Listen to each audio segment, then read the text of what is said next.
فرمایا تم دونوں یعنی انسان اور شیطان یہاں سے اتر جاؤ، تم ایک دوسرے کے دشمن رہو گے۔ اب اگر میری طرف سے تمہیں کوئی ہدایت پہنچے تو جو کوئی میری اس ہدایت کی پیروی کرے گا وہ نہ بھٹکے گا نہ بدبختی میں مبتلا ہوگا، اور جو میرے ذکر سے منہ موڑے گا اس کے لیے دنیا میں تنگ زندگی ہوگی اور قیامت کے روز ہم اسے اندھا اٹھائیں گے۔ وہ کہے گا پروردگار دنیا میں تو میں آنکھوں والا تھا، یہاں مجھے اندھا کیوں اٹھایا؟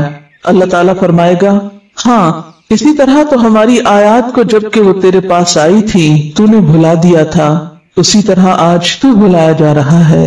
اس طرح ہم حد سے گزرنے والے اور اپنے رب کی آیات نہ ماننے والے کو دنیا میں بدلہ دیتے ہیں، اور آخرت کا عذاب زیادہ سخت اور زیادہ دیر پا ہے۔ وَمَنْ أَعْرَضَ عَنْ ذِكْرِي، جس کسی نے بھی اعراض برتا، غفلت برتی، بے پرواہی برتی، بے نیازی اختیار کی میرے ذکر سے، میری یاد سے، تو میں اس کی سزا اس کو دنیا میں ہی دوں گا۔ فَإِنَّ لَهُ مَعِيشَةً ضَنْكَا، دنیا کی زندگی اس کے لیے تنگ ہو جائے گی، سب کچھ ہوتے ہوئے بھی اس کا دل خوش نہیں ہوگا، اس کا دل گھٹن کا شکار ہوگا۔ اور پھر یہ معیشتاً ضنکا صرف دنیا میں نہیں قبر میں بھی ہوگی۔ قبر کے عذاب میں جو اہم ترین چیز ہے وہ کیا ہے؟ قبر کا تنگ ہونا، تنگی، بھچ جانا۔ تو ایک زندگی یہ دنیا کی زندگی ہے، دوسری زندگی وہ قبر کی زندگی، اور پھر اگلی زندگی حشر کی زندگی ہے۔ وَنَحْشُرُهُ يَوْمَ الْقِيَامَةِ أَعْمَى، قبر سے وہ پھر اندھا ہو کے اٹھے گا، اور اس وقت انسان کہے گا قَالَ رَبِّ لِمَ حَشَرْتَنِي أَعْمَى، کہے گا یا رب تو نے مجھے اندھا کیوں اٹھایا؟ وَقَدْ كُنْتُ بَصِيرًا، میں تو دیکھنے والا تھا، میری آنکھیں تو ٹھیک کام کرتی تھی، یہ سب کیا ہوا؟ میں تو دیکھ سکتا تھا، دنیا میں تو میری بینائی نہیں گئی تھی، یہ آج میری بینائی کیوں چھن گئی؟ آج میری نظر کیوں چلی گئی؟ یہاں مجھے کیوں اندھا اٹھایا گیا؟ تو اس کو وجہ بتائی جائے گی۔ قَالَ كَذَلِكَ أَتَتْكَ آيَاتُنَا فَنَسِيتَهَا وَكَذَلِكَ الْيَوْمَ تُنْسَى، ہاں اسی طرح تو ہماری آیات کو جبکہ وہ تیرے پاس آئی تھی تو نے بھلا دیا تھا، ہماری آیات کے بارے میں تم نے اپنی آنکھیں بند کر رکھی تھی، ہماری نشانیاں تجھے نظر نہ آتی تھیں، ہمارے کلام، ہماری یاد، ہماری بات کی طرف توجہ کرنے کا تمہارے پاس وقت ہی نہ تھا، وہ تو تمہاری ترجیحات میں سے ہی نہ تھا۔ وَكَذَلِكَ الْيَوْمَ تُنْسَى، آج تمہاری سزا یہ کہ تم بھی بھلائے جا رہے ہو، تمہارا بھی کوئی پرسان حال نہیں۔ خلاصہ کیا ہے؟ وَكَذَلِكَ نَجْزِي مَنْ أَسْرَفَ، وَكَذَلِكَ نَجْزِي مَنْ أَسْرَفَ، جو بھی حد سے بڑھتا ہے ہم اس کو ایسی ہی جزا دیتے ہیں۔ وَلَمْ يُؤْمِنْ بِآيَاتِ رَبِّهِ، اور اپنے رب کی آیات کو مانتا نہیں ہے، نہ ماننے سے کیا مراد ہے؟ قبول نہیں کرتا، عمل نہیں کرتا۔ وَلَعَذَابُ الْآخِرَةِ أَشَدُّ وَأَبْقَى، اور البتہ آخرت کا عذاب زیادہ شدید اور زیادہ باقی رہنے والا ہے، کس کے مقابلے میں؟ دنیا کی معیشت ضنکا کے مقابلے میں۔ تو بات یہ ہے کہ کیا یہ سچی بات ہے؟ ذکر کے بغیر دنیا میں زندگی تنگ ہوتی ہے؟ کیا واقعی آپ کو معلوم، اور صرف معلوم نہیں یقین بھی ہے کہ قیامت کے دن کچھ لوگ اندھے اٹھائے جائیں گے؟ کیا واقعی ایسا ہونے والا ہے؟ اور اگر یہ سچ ہے اور ایسا ہی ہونے والا ہے تو پھر ہمیں صرف اپنی ہی نہیں ان سارے لوگوں کی فکر کرنی ہے جو اللہ کے ذکر سے، اللہ کی طرف سے آئی ہوئی نصیحت سے بالکل اندھے بنے ہوئے ہیں اس زندگی میں، اس دنیا میں۔ یہ اگنور کیے جانے کے لائق بات نہیں، بہت اہم بات ہے۔ تھوڑی دیر کے لیے آنکھیں بند کر کے تصور کریں اس زندگی کا جس میں انسان دیکھ نہیں سکتا، اور یہ تو پھر صرف دنیا ہے جس میں اگر کسی ایک انسان کی بینائی چلی بھی جائے تو بہت سے لوگ مدد کرنے کے لیے موجود ہوتے ہیں۔ اب تو ایسے ادارے بن چکے ہیں، ایسی فاؤنڈیشنز ہیں، ایسے انتظامات ہیں جن سے اس دنیا میں نابینا لوگوں کو بہت سی فیسلٹیز پرووائڈ کی گئی ہیں کہ وہ اپنی زندگی میں انڈیپینڈنٹلی کام کر سکیں، اپنا چلنا پھرنا، حتیٰ کہ پڑھنا لکھنا۔ لیکن قیامت کے دن کون کس کا مددگار ہوگا؟ کون کس کے کام آئے گا؟ اور کیا یہ سچ نہیں کہ من کان فی ہذہ اعمی فہو فی الآخرۃ اعمی واضل سبیلا، جو شخص اس دنیا میں اندھا بن کے رہا، اس نے آنکھیں نہ کھولی، اس نے اس ذکر کو نہیں پڑھا، اس نے اللہ کو یاد نہیں کیا، تو قیامت کے دن بھی وہ اندھا ہی اٹھایا جائے گا، اور بھی زیادہ راستے کے اعتبار سے بھٹکنے والا ہوگا، اس کو راستہ ہی نہیں ملے گا۔ کیا واقعی یہ ایسی آیت ہے کہ جس پر انسان غور کیے بغیر گزر جائے اور جس پر عمل کرنے کی کوئی تدبیر نہ سوچے؟ لہذا بے حد ضروری معلوم ہوتا ہے کہ ہم ان آیات کی روشنی میں ذکر کے معنی کو بھی سمجھیں اور پھر ذکر کے بارے میں جو ہمارے دین میں ہمیں تعلیمات دی گئی ہیں اس کی روشنی میں اپنے عمل اور اپنے کردار کا بھی جائزہ لیں کہ کہیں ایسا تو نہیں کہ ہم قرآن پڑھتے ہوئے بھی ہم ذکر کرتے ہوئے بھی اللہ کو یاد ہی نہ کرتے ہوں۔ تو آج ہم گفتگو کریں گے ذکر کی حقیقت کے بارے میں کہ ذکر کیا چیز ہے، ذکر کیسے کرنا چاہیے، ذکر کی کتنی قسمیں ہیں، اور پھر سب سے اہم بات ذکر کا اصل مفہوم کیا ہے، ذکر کی روح کیا ہے، اور اس ذکر کا جو قرآن کی شکل میں ہے حق کیسے ادا کیا جائے، اس کے لیے آنکھوں کو کیسے کھولا جائے کہ قیامت کے دن بھی دیکھنے والوں میں سے اٹھیں۔ قرآن پاک کی ایک سورت ہے سورت الاعلی، اس میں اللہ سبحانہ وتعالی فرماتے ہیں قد افلح من تزکا وذکر اسم ربہ فصلی بل تؤثرون الحیاۃ الدنیا والآخرۃ خیر وابقی ان ھذا لفی الصحف الاولی صحف ابراہیم وموسیٰ۔ کیا معنی ہے اس آیت کا؟ قد افلح، یقیناً فلاح پا گیا، کامیاب ہو گیا، کون؟ من تزکا، جس نے اپنا تزکیہ کر لیا، اپنے دل کا، اپنے خیالات کا، اپنے اخلاق کا، اپنی عادات کا تزکیہ کر لیا، اس میں سے قبیح چیزیں نکال پھینکی۔ وذکر اسم ربہ، اور اپنے رب کا نام یاد کرتا رہا، یعنی اپنے رب کی یاد اختیار کی، ذکر کیا۔ فصلی، پھر نماز بھی پڑھی۔ لیکن کچھ لوگوں کے پاس ان تینوں چیزوں کے لیے وقت نہیں جو کہ ان کو کامیابی کی طرف لے جانے والی ہیں۔ قد افلح من تزکا، نہ تزکیے کے لیے وقت ہے، وذکر اسم ربہ، نہ ذکر کا وقت ہے، نہ ذکر کی طرف دھیان ہے، فصلی، اور نہ نماز ہی کی طرف توجہ ہے۔ کیوں؟ اس لیے کہ بل تؤثرون الحیاۃ الدنیا، بلکہ تم دنیا کی زندگی کو ترجیح دیتے ہو، دنیا کی محبت کی وجہ سے تم اپنے ان فرائض کو بھولے ہوئے ہو جن پر تمہاری کامیابی کا انحصار ہے۔ والآخرۃ خیر وابقی، اور تمہیں یہ بھی بھول گیا کہ آخرت زیادہ اچھی جگہ ہے اور زیادہ باقی رہنے والی ہے، اس دنیا کی نسبت وہ گھر جو ہمیں کل ملنے والا ہے وہ زیادہ اچھا گھر ہے۔ ان ھذا، یقیناً یہ باتیں لفی الصحف الاولی، پہلے صحیفوں میں بھی موجود ہیں۔ اس سے کیا پتہ چلتا ہے کہ کامیابی کے یہ اصول ابدی ہیں۔ ابدی کا کیا معنی ہوتا ہے؟ ہمیشہ سے، ان میں کوئی شک نہیں۔ ہر دور میں یہی باتیں پیغمبرانہ تعلیم کا حصہ رہی ہیں، اور خاص طور پر صحف ابراہیم و موسیٰ، ابراہیم اور موسیٰ علیہ السلام کی تعلیمات، ان کی کتابوں اور ان کے صحیفوں میں بھی یہی باتیں تھی، یعنی ساری تعلیمات کا نچوڑ یہی ہے۔ تو گویا دین کی تعلیم یہی ہے، پہلی چیز کہ تزکیہ نفس ہو، تزکیہ قلب ہو، تزکیہ اخلاق ہو۔ کس لیے یہ ساری صفائی، یہ اہتمام؟ آپ گھروں کی صفائی کیوں کرتے ہیں؟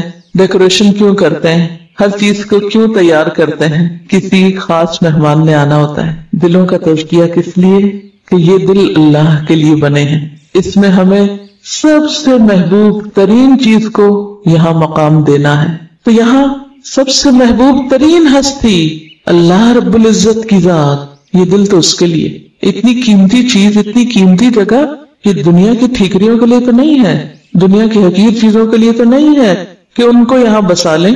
اس دل میں تو رب کی یاد ہونی چاہیے۔ جب تزکیہ ہوتا ہے اور رب دل میں آتا ہے تو پھر ہو نہیں سکتا کہ ہر دم رب کا نام اور رب کی یاد اور رب کا ذکر نہ ہو، کبھی ایک شکل میں، کبھی دوسری شکل میں، کبھی تیسری شکل میں۔ اس کی شکلیں اور صورتیں مختلف ہو سکتی ہیں، کہیں وہ ذکر نماز کی شکل میں ہوگا، کہیں وہ ذکر دل ہی دل میں ہوگا، کہیں وہ ذکر زبان پر ہوگا، کہیں وہ قرآن کی شکل میں ہوگا۔ لیکن یہ نہیں ہو سکتا کہ ایسے شخص کی زندگی پھر اپنے رب کی یاد سے خالی ہو جائے، یہ نہیں ہو سکتا۔ اور جب یہ خصوصیات انسان کے اندر حقیقی معنوں میں آتی ہیں تبھی اس کا دل اس دنیا کی بجائے آخرت کا چاہنے والا ہو جاتا ہے، جبھی پھر اس کی نمازیں بنتی ہیں۔ فصلی، اور نماز ہے کیا؟ اقم الصلاۃ لذکری، نماز تو ہے ہی اللہ کی یاد کے لیے، اللہ کے ذکر کے لیے۔ ایسے لوگوں کو پھر خود بخود نماز میں لطف آنے لگتا ہے، وہ نماز کی طرف دوڑتے ہیں۔ فسعوا الی ذکر اللہ ففروا الی اللہ، پھر وہ سستی کے مارے تاخیر کر کے نماز نہیں پڑھتے جیسے منافقین پڑھتے ہیں. وَإِذَا قَامُوا إِلَى الصَّلَاةِ قَامُوا كُسَالَىٰ يُرَاءُونَ النَّاسَ وَلَا يَذْكُرُونَ اللَّهَ إِلَّا قَلِيلًا. پھر ان کی زندگیوں میں ایک واضح چینج نظر آتا ہے, واضح تبدیلی نظر آتی ہے کہ وہ ہر چیز سے بڑھ کر پھر نماز کی فکر کرنے والے بن جاتے ہیں, کیونکہ نماز ذکر کی اعلیٰ ترین شکل ہے. اقیم الصلاۃ لذکری, نماز قائم کرنے کا تو مقصد ہی اللہ کو یاد کرنا ہے. آپ این دنیا کے کاموں میں ڈوبے ہوئے ہوں, سب چھوڑ کر اللہ کے دربار میں پہنچ جاتے ہیں. یہ کس بات کا اظہار ہے؟ اللہ سے محبت کا اظہار ہے. پھر کچھ یاد نہیں رہتا, پھر کوئی چیز اہم نہیں رہتی, غم ہو یا خوشی ہو, پھر ہر حال میں انسان اپنے رب ہی کی طرف دوڑتا ہے. فَسَعُوا إِلَىٰ ذِكْرِ اللَّهِ وَذَرُوا الْبَيْعَ, پھر دنیا کی تجارت اور خرید و فروخت چھوڑ دیتا ہے. تو بہرحال یہ وہ بنیادی تعلیمات ہیں جو تمام پیغمبرانہ صحیفوں میں ہیں, اور تمام انبیاء کا مقصد کیا تھا آنے کا, کہ وہ انسانوں کو اللہ سے جوڑیں. کیونکہ ان آیات میں بھی کیا بتایا گیا؟ فَإِمَّا يَأْتِيَنَّكُم مِّنِّي هُدًى فَمَنِ اتَّبَعَ هُدَايَ. پہلے آپ دیکھیے جمع کا صیغہ استعمال کیا گیا کہ اگر تم سب کے پاس میری طرف سے ہدایت آئے, کیونکہ پیغمبر تو سب کے لیے ہوتے ہیں نا, اور خاص طور پر نبی صلی اللہ علیہ وسلم تو رحمت للعالمین ہیں. یا ایھا الناس انی رسول اللہ الیکم جمیعا وما ارسلناک الا کافۃ للناس, سارے انسانوں کے لیے. لیکن پھر سارے انسانوں میں سے جب عمل کا وقت آتا ہے تو ہر ایک کے لیے دین اپنی اپنی جگہ اہم ہو جاتا ہے. فمن, تو اب یہاں اکیلے اکیلے کی بات ہے, اور اتبع بھی سنگولر ہے. فمن اتبع, تو جس نے پیروی کی, یہ نہیں کہ میرا سارا خاندان پیروی کرتا رہے اور میں نہ کروں تو مجھے کوئی فائدہ نہیں. فمن اتبع, جس نے بھی پیروی کی, ہدایا, میری ہدایت کی, فلا یضل, تو وہ بھٹکے گا نہیں, گمراہ نہیں ہوگا, ولا یشقا, اور نہ مصیبت میں پڑے گا, نہ وہ بدبخت ہوگا. پھر بات آ جاتی انڈیویجولز پر, ایک ایک کو اپنا حساب دینا ہے, تنہا, اکیلے. اور پھر آگے بھی ومن اعرض عن ذکری, جس کسی نے بھی اعراض برتا, غفلت برتی, بے پرواہی برتی, بے نیازی اختیار کی میرے ذکر سے, میری یاد سے, تو میں اس کی سزا اس کو دنیا میں ہی دوں گا, اس کی سزا کا آغاز دنیا میں ہی کر دوں گا. کیا ہوگا؟ فَإِنَّ لَهُ مَعِيشَةً ضَنكَا, دنیا کی زندگی اس کے لیے تنگ ہو جائے گی, وہ گھٹن کا, ڈپریشن کا, پریشانیوں کا شکار ہو جائے گا. سب کچھ ہوتے ہوئے بھی اس کا دل خوش نہیں ہوگا, اس کا دل گھٹن کا شکار ہوگا. اور پھر یہ معیشتاً ضنکا صرف دنیا میں نہیں, قبر میں بھی ہوگی. قبر کے عذاب میں جو اہم ترین چیز ہے وہ کیا ہے؟ قبر کا تنگ ہونا, تنگی, بھج جانا. نبی صلی اللہ علیہ وسلم جب عذاب قبر کے بارے میں سکھا اور سمجھا رہے تھے تو آپ نے اپنے دونوں ہاتھوں کو ایک دوسرے میں ڈال کے بتایا کہ قبر پھر اتنی تنگ ہوگی کہ ایک پسلی دوسرے میں ہی گھس جائے گی. تو ایک زندگی یہ دنیا کی زندگی ہے, دوسری زندگی وہ قبر کی زندگی, اور پھر اگلی زندگی حشر کی زندگی ہے. وَنَحْشُرُهُ يَوْمَ الْقِيَامَةِ أَعْمَى, قبر سے وہ پھر اندھا ہو کے اٹھے گا. تو بات یہ ہے کہ اگر ذکر یا اللہ کی یاد ہماری کامیابی کے لیے ضروری ہے, دنیا کے سکون کے لیے بھی, کیونکہ الا بذکر اللہ تطمئن القلوب, سنو اللہ کے ذکر سے دل اطمینان پاتے ہیں. دلوں کے لیے ذکر کے علاوہ کسی اور چیز میں چین نہیں. مثلا آپ اپنی زبان کے ذائقے کے لیے مزے مزے کے کھانے کھاتے ہیں, تب زبان کو مزہ آتا ہے. اگر آپ زبان پر اچھے کھانے کی بجائے سونے کی ڈلی رکھ دیں, ہیرے کا ٹکڑا رکھ دیں, کیا ہوگا؟ زبان کو مزہ نہیں آئے گا. ناک کا لطف کس میں ہے؟ ہماری قوت شامہ کا لطف کس میں ہے؟ اچھی خوشبو کے سونگنے میں. اگر آپ اس کے سامنے سونے چاندی کا ڈھیر رکھ دیں اور کہیں سونگو اس کو, تو اس کو تو کوئی مزہ نہیں آئے گا اس میں. اسی طرح اگر ہم اپنے دل میں اللہ کی یاد کی بجائے, اللہ کی محبت کی بجائے, اللہ کے ذکر کی بجائے سونے چاندی کی محبت ڈال لیں تو دل چین نہیں پائے گا. یہ دل کچھ اور مانگتا ہے اور ہم اس کو سونے چاندی اور دنیا کی دولت میں خوش کرنے کی کوشش کرتے ہیں. تو دل کا لطف, دل کا سکون اور دل کا چین اللہ کے ذکر میں ہے.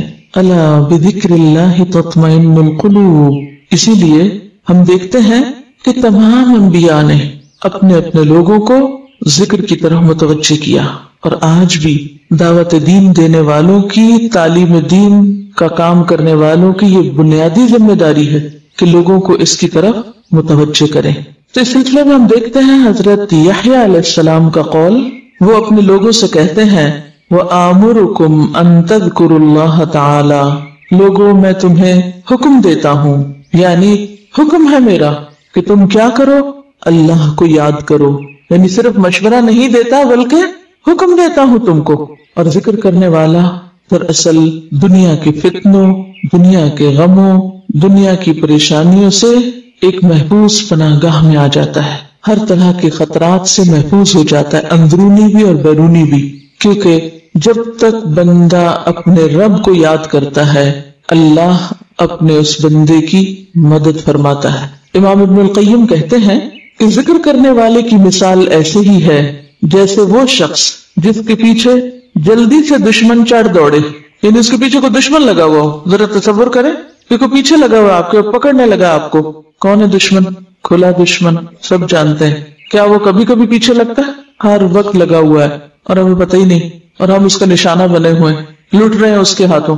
تو فرمایا کہ وہ شخص جس کے پیچھے دشمن چڑھ دوڑے اور وہ بھاگتے بھاگتے بھاگتے جلدی سے کسی مضبوط قلعے میں داخل ہو کے اپنے آپ کو بچا لے، یعنی جیسے کوئی دشمن پیچھے آتا ہے تو انسان کیا کرتا ہے، جلدی سے کسی قلعے میں کسی عمارت میں بند ہوتا ہے۔ تو عموماً آپ ذرا سوچیں، خدا نخواستہ کوئی گھر میں چور آ جائے تو آپ کیا کرنے کا سوچتے ہیں؟ کبھی کبھی آپ سوچتے ہیں نا اگر خدا نخواستہ یا چور آ گئے تو میں کیا کروں گی، تو آپ کا کیا جواب ہوتا ہے؟ میں جلدی سے غسل خانے میں گھس جاؤں گی اور میں کنڈی لگا لوں گی، یا کمرہ دروازہ بند کر لوں گی، میں اندر نہیں آنے دوں گی۔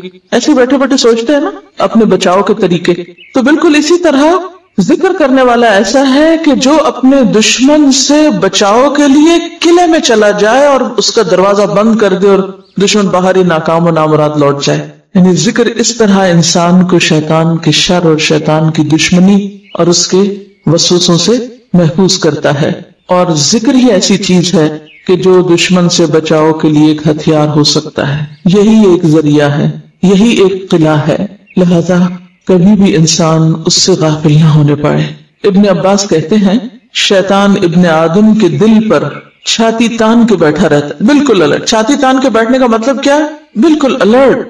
امیجن کریں کہ آپ کا دشمن آپ کے دل پر کیسے بیٹھا ہے، جیسے کوئی حاضر باش فوجی ہو، بس جب وہ بھول یا غفلت کا شکار ہوتا ہے یعنی دل، تو فوراً حملہ آور ہوتا ہے، وسوسے ڈالتا ہے، اور پھر انسان جب ذکر کرنے لگتا ہے تو وسوسے رخصت ہونے لگتے ہیں۔ رسول اللہ صلی اللہ علیہ وسلم نے فرمایا ذکر الہی سے زیادہ انسان کے لیے کوئی چیز عذاب الہی سے نجات دینے والی نہیں۔ اب یہاں میں ذکر عام معنوں میں لے رہی ہوں جس میں سب طرح کے ذکر شامل ہو جاتے ہیں، ٹھیک ہے، یہ ذہن میں رہے۔ یہاں ذکر کی کوئی ایک خاص مخصوص شکل نہیں مراد، بلکہ اس سے مراد کیا ہے؟ اللہ کی یاد، کیونکہ آخر میں بتاؤں گی آپ کو کہ اللہ کی یاد کا مطلب کیا ہے۔ اللہ کے عذاب سے بچانے کے لیے سب سے مؤثر نسخہ کیا ہے؟ اللہ کا ذکر، اللہ کی یاد۔ رسول اللہ صلی اللہ علیہ وسلم نے فرمایا میں تمہیں تمام اعمال سے بہتر، خدا کے نزدیک زیادہ پسندیدہ، تمہارے درجوں کی بلندی کا ذریعہ، سونا چاندی خرچ کرنے سے بہتر اور دشمنوں سے لڑ کر مرنے اور مارنے سے بھی بہتر چیز نہ بتاؤں؟ صحابہ نے کہا جی ہاں اے اللہ کے رسول صلی اللہ علیہ وسلم، آپ ضرور بتائیے۔ آپ نے فرمایا اللہ کا ذکر کرنا۔ گویا ذکر تمام عبادات میں افضل ترین عبادت ہے۔ رسول اللہ صلی اللہ علیہ وسلم نے حضرت معاذ بن جبل سے فرمایا کیا میں تم کو بتاؤں کہ تمہارے اعمال میں سب سے زیادہ اچھا عمل کیا ہے، اور تمہارے مالک کے یہاں سب سے زیادہ پاکیزہ کیا چیز ہے، اور تمہارے رتبے کو سب سے زیادہ بڑھانے والا کیا عمل ہے؟ تمہارے لیے سونا چاندی دینے سے بھی زیادہ بہتر چیز کیا ہے، اور اس سے بھی بہتر کہ تم کل اپنے دشمن سے ملو، تم ان کی گردنیں مارو وہ تمہاری ماریں؟ تو صحابہ نے عرض کیا ہاں اے اللہ کے رسول صلی اللہ علیہ وسلم۔ آپ نے فرمایا ذکر اللہ تعالی، اللہ کو یاد کرتے رہنا۔ اسی طرح ایک اور روایت میں آتا ہے کہ ایک آدمی نے رسول اللہ صلی اللہ علیہ وسلم سے پوچھا کیا اللہ کے رسول صلی اللہ علیہ وسلم مجاہدوں میں سب سے زیادہ اجر کس مجاہد کا ہے؟ آپ نے فرمایا اس شخص کا جو سب سے زیادہ اللہ کا ذکر کرتا ہے، یعنی جہاد کے ساتھ ساتھ اللہ کو یاد کرتا ہے۔ پھر آدمی نے پوچھا کہ روزہ داروں میں سب سے زیادہ اجر کس کا ہے؟ یعنی کس روزہ دار کا اجر باقی روزہ داروں سے زیادہ ہے؟ فرمایا اس شخص کا جو سب سے زیادہ اللہ کا ذکر کرنے والا ہے، یعنی روزہ رکھ کر ادھر ادھر کی لایانی باتیں کرنے کی بجائے زیادہ سے زیادہ اللہ کو یاد کرتا رہتا ہے۔ اسی طرح اس آدمی نے نماز اور زکوٰۃ اور حج اور صدقے کے بارے میں بھی سوال کیا، اور ہر بار آپ یہی جواب دیتے رہے کہ وہ شخص جو سب سے زیادہ اللہ کا ذکر کرتا ہے۔ یہ سن کر حضرت ابو بکر نے حضرت عمر رضی اللہ تعالیٰ عنہ سے کہا، ذکر کرنے والے نیکی میں سب سے آگے بڑھ گئے، ذکر کرنے والے نیکی میں سب سے آگے نکل گئے۔ رسول اللہ صلی اللہ علیہ وسلم نے فرمایا، ہاں ایسا ہی ہے، واقعی بڑھ گئے۔ اس کی کیا وجہ ہے کہ وہ کیوں سب سے آگے بڑھ گئے؟ اس لیے کہ تمام عبادات کا اگر خلاصہ یا مقصد یا روح اگر کوئی چیز ہے تو کیا ہے؟ اللہ کو یاد کرنا، اور یہ ہر عبادت کے اندر ہو سکتا ہے اور ہونا چاہیے۔ یعنی جس عبادت میں اللہ کا ذکر نہیں، اللہ کی یاد نہیں، پھر وہ عبادت بے روح عبادت ہے، بے معنی ہے، وہ تو پھر عبادت کا مقصد ہی پورا نہیں ہوا۔ رسول اللہ صلی اللہ علیہ وسلم نے فرمایا، سبق المفردون، قیل وما المفردون یا رسول اللہ صلی اللہ علیہ وسلم؟ قال الذاکرون اللہ کثیرا والذاکرات۔ صحیح مسلم کی روایت ہے، آپ نے فرمایا مفردون سبقت لے گئے۔ دریافت کیا گیا، اللہ کے رسول صلی اللہ علیہ وسلم یہ مفردون کون ہیں؟ مفردون کس کو کہتے ہیں؟ فرمایا کثرت سے اللہ کا ذکر کرنے والے مرد اور عورتیں، یعنی یہاں عورتوں کا بھی الگ طور پر ذکر کیا گیا، ورنہ دین کے باقی اعمال میں یا دین کی باقی جو ذمہ داریاں ان میں عورتیں بھی شامل ہیں۔